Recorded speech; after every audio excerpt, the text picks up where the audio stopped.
Hi folks, you're with Tacitus today, a pushback channel, and thank you for joining this radio live stream.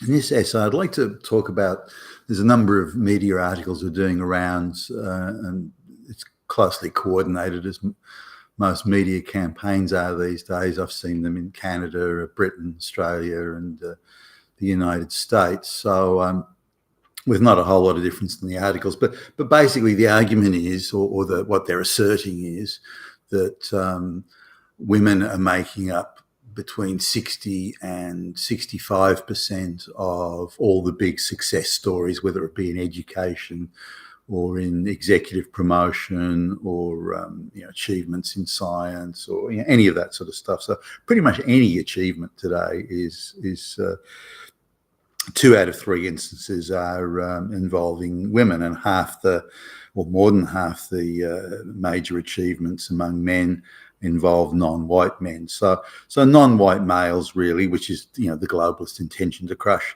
white males rather. Then they're sort of asserting that white males really are sort of kind of yesterday's news. But let's look more closely at that data. There's another article. This is on social media doing the rounds, where there's a guy, and I haven't got his name in front of me, but where a guy's saying that he sent out 100 resumes with the name, Billy Bob, and then sent out the same 100 resumes with the name Billie Jean, the woman's name, and got and the male name on the resume for job applications got, for example, 7 responses, whereas the job application response for the woman was 40 odd applications. Now, in order to get a good control sample, you need to know what the job was, and is it for big companies or small companies, those sorts of things. But nonetheless, those sort of statistics are pretty serious. Now, with a colleague, we did something similar a while ago, but instead of making the resumes the same, we put the female candidate with less qualifications, so fewer qualifications, to see what the outcome would be. And this was to test just how strong the bias, or the anti-male bias, was. Now we did quite a lot of legwork in looking at the posted adverts on the online job boards and that sort of thing, to make sure that of all the criteria that was listed, that the male candidate clearly did meet all of the criteria, but the female candidate did not meet even half the criteria. So that was how we tested. Now, just to show that it wasn't just a male-female thing anyway, we also put some male candidates into the lesser qualified group, so the unqualified group, if you like. Now, some of the resumes we put in there, or CVs we put in, were very unqualified, just to see if there'd be anything there. So we had sort of the best group of female candidates was, say, 50% qualified, but we went down to like 10% qualified. So if the job description, as indicated in the advert, was had, for example, 10 criteria, then we would, now sometimes we'd even sort of get on the phone and make inquiries if we could. That wasn't always possible. But what we found was that the qualified white men, and we purposely picked clear white men type names. So there were no Leroys or anything like that. And we found that the unqualified group, of which was made up of nearly all women, the unqualified group got more interviews than the qualified group. So that gives you an indication. Now, that included, even on a relative basis, that included even the unqualified males we put in that group. So it wasn't just a qualification thing. It was primarily or wasn't just a gender thing, rather. There seemed to be a marked preference for applicants who did not meet the advertised job description criteria, or the qualifications criteria, which sort of struck us as rather odd at the time. Why bother going through and putting up an advert for certain qualifications and then hiring only interviewing people that did not meet the criteria. That seemed sort of rather strange to us. Now, there's also breakdowns in other areas. For example, big multinationals, government departments, companies, businesses operating in oligopoly or monopoly conditions. And there was them on one side where personal performance and ability really doesn't count for that much. If you're operating a monopoly, then it's all political intrigue and fantasy social engineering type games can be played because you've got a guaranteed income in a guaranteed market with a guaranteed demand. So it's very hard to fuck up something like that. Whereas if the business was in a more competitive market and where it was possible to make a lot of money if you had a really slick operation, then it veered substantially to white men, the classic straight, well-educated, hard-working, high-achieving straight white male. Suddenly the demand shot up to 100%. Now, the difference between, as time goes on, and particularly after COVID, is a lot of small businesses or smaller businesses that would fit into that competitive marketplace category, and they're the ones that'll discover the cure for cancer. A lot of those businesses are gone now, or they've been swallowed up by bigger businesses, and that's been very much part of how the venture capital game has worked. That the venture capitalists are now investing in small, high-tech companies, for example. They're just talent spotters for the big multinationals. So the big multinationals have slowed down, or in some cases even stopped their research and development, or they've got pretend research and development departments that are full of black lesbians, that sort of thing. So really what they're doing is they've got the venture capital firms out there acquiring these or funding or just spotting even those high-tech, really competitive, high-achieving small companies, and they're just being swallowed up into the big multinationals. And the inventors or the owners are offered life-changing amounts of money to just walk away and forget all about it. Or maybe be retained for a while as a consultant or something. So where market competition was high, white men were in big demand, but the sectors of the economy where market competition is an issue are declining rapidly, and then in proportion. Straight white males, high-achieving, capable straight white males are also needed in fewer numbers because there are fewer opportunities out there for them.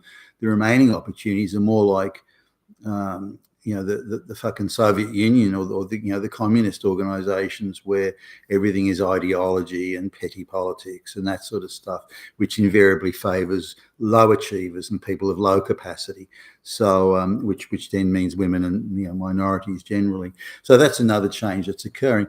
But coming now to the articles, the media articles. There's one in the Times that I saw in England. Was it last night or this morning?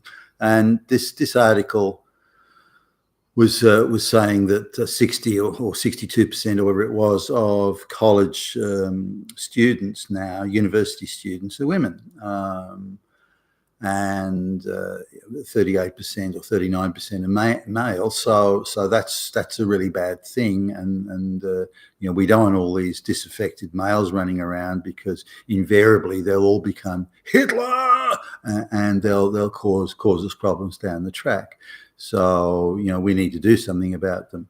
Maybe lock them all up or give them ankle bracelets, maybe take them out back and shoot them. I mean, why not? We're looking for a solution here, an ideological solution. We all know what Stalin and Mao and Pol Pot do when they're looking for ideological solutions. They just take folks out back and shoot them. But anyway, I know I'm saying that only slightly tongue-in-cheek. But If we let's just drill down and look at that, because even that really annoys me, because it's not utter nonsense.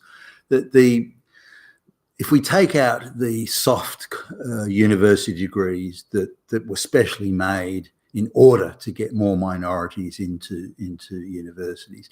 Now, I should point out that around 10% of the students, not that long ago, like within my lifetime, the kids that started high school, about 3% of the kids that started high school, about 3% would go on to university. That's how it was. Now, some would go off to technical college or say trades college, learn how to be a plumber or something like that, mechanic and so on.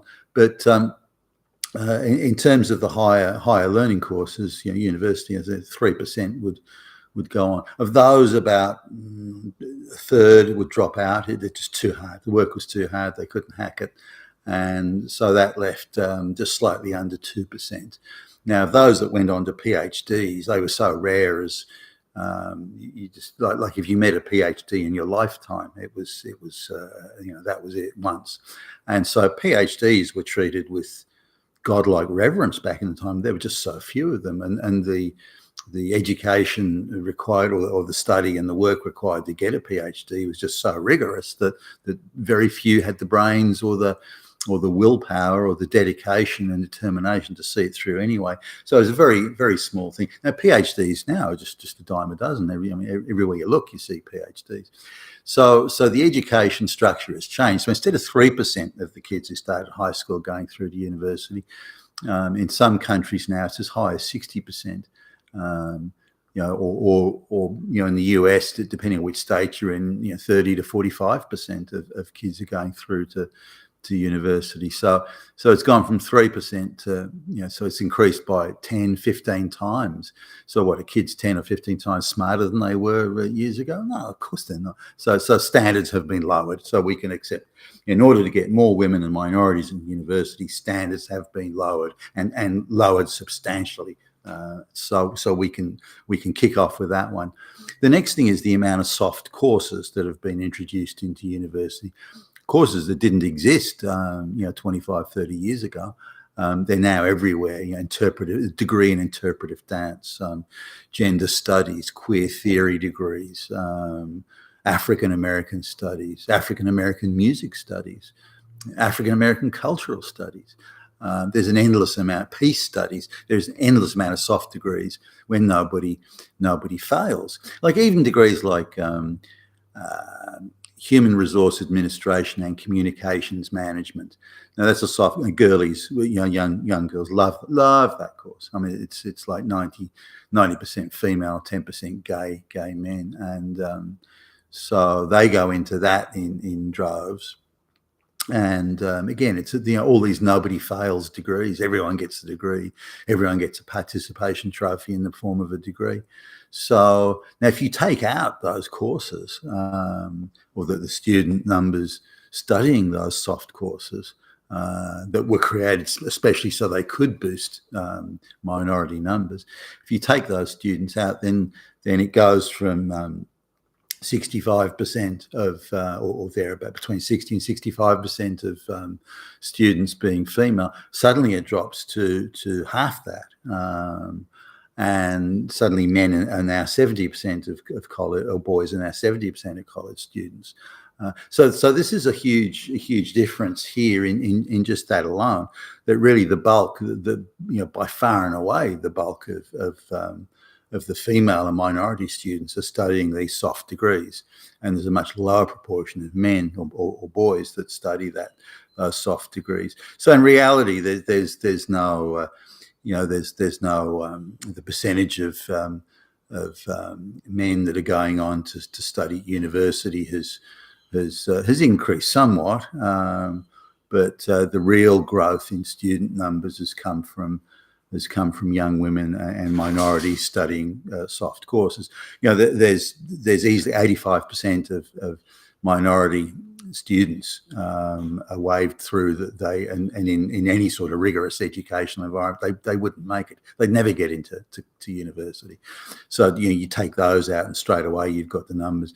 If you look at the women too, 3/4 of women study soft courses. So if you take them out, then the numbers and the makeup radically change. So there isn't any problem, I don't believe, with male education. The issue is a relative one, where girls and minorities are being waved through no matter how badly they perform educationally, and they're being waved through. So in total proportion, on a relative basis, it now appears that boys are falling behind, when in fact they're not. not in a net sense, but and I remember when I was at school, there were kids that boys and girls, boys that were really struggling. I doubt they had an IQ of even 100 or even 80 in some cases. So there've always been boys who are falling behind, girls too. Always been boys falling behind. The view was in those days that girls could always get married and live off the wealth or income of a man, whereas boys didn't have that option. It was perceived, so they had to somehow find a way to be socially useful and support a family and that type of thing. Now those attitudes have certainly changed, but we need to get some perspective here.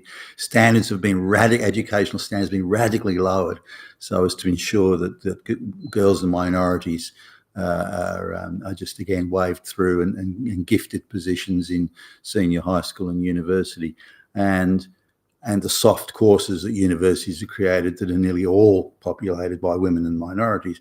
None of those have any rigor, zero rigor attached to them. If anything, they're just propaganda hate sessions against white society or Western society. So they're not educational in any fucking way. So this is really the situation here, that the proportion of minorities has increased drastically, which in percentage terms gives the appearance that men and boys are falling behind, but that's not the case. It's just minorities have been artificially inflated in numbers without any merit whatsoever, and that's the issue that we're dealing with. And whether we're dealing with that in education or in employment, it's the same. Once you disregard merit and rigor, then of course these undeserving minorities can take the best jobs and the PhDs and the majority of uni places, but only because of that, not because they've achieved anything at all. You've been with Tacitus today, your Pushback channel, and thank you for listening.